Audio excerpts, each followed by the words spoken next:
And several Buncombe County neighbors are upset after they say Duke Energy sprayed chemicals near their homes with no notice. Some are worried about the environmental impacts and taking their complaints to a federal agency. News 13's Hannah McKenzie spoke with the homeowners today. A few of the neighbors I spoke with didn't want to go on camera, but did tell me they filed complaints with the EPA. Yeah, you Chemical can see, concerns it's hitting this Arden neighborhood. Right here. This is where they were doing this. DC Whitenack says 5 weeks ago, Duke Energy employees were working to clear this area of trees and foliage next to his home.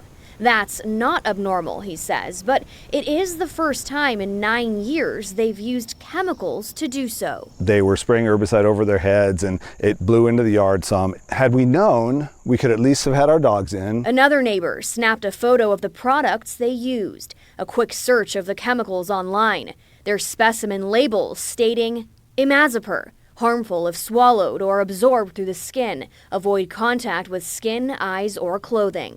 Glyphosate causes moderate eye irritation, harmful if swallowed or inhaled. Avoid contact with the eyes. Tricloper, corrosive, serious eye damage, potential skin sensitizer from exposure to concentrate. We don't know what it's doing to our fruit trees. We don't know what it's doing to the water table. We reached out to Duke Energy. The herbicides that we use are generally designed to be safe around humans and animals. They're primarily water-based when you look at them, and they are approved by the EPA for the purposes that they're used. Duke Energy increasingly turning to herbicides over physically removing vegetation for longevity and crew safety purposes, says Jeff Brooks. And unless they're applying herbicide with helicopters or other aerial means, they don't typically notify residents. It's standard procedure, he says, to keep easements clear. Trees and vegetation are part of the natural beauty of the world that we live in North Carolina, but they're also the leading cause of power outages. And when you have an outage on a transmission line like this, it doesn't affect 3 or 4 customers. It affects thousands of customers. It affects an entire community. According to Brooks, Duke Energy will consider no spray requests from customers. Whitenack tells me he's requested to be on that list and has yet to hear back. Today at 5 was the deadline to submit public comments on a certificate of need that would allow the addition of 67 hospital beds in western North Carolina. Mission HCA and Advent Health and Novant Health have applied to get those beds. As News 13's Kimberly King reports, more than 2,000 people have submitted comments on the applications, including a local group that watches healthcare issues. The group is called Healthcare Equity Coalition. They are grassroots, and their 6-member board submitted their 3-page letter to the state just days ago. One of their board members speaking with us tonight. North Carolina Department of Health and Human Services determined some time ago that based on population figures and the number of hospital beds in the region, that there was a need for more beds.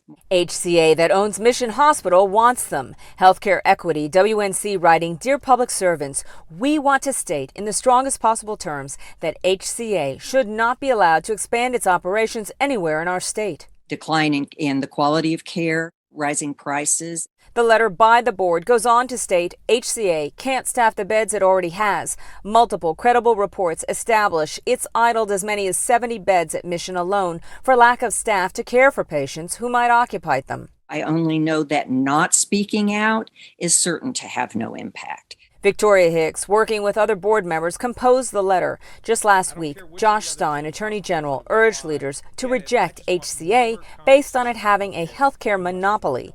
Advent Health and Novant are the 2 other competing for beds, the coalition supporting Novant. Novant is based in Winston-Salem. They are a well-regarded system. The letter states Novant's executive leadership is more diverse. Novant's assistance to uninsured patients also extends to more families.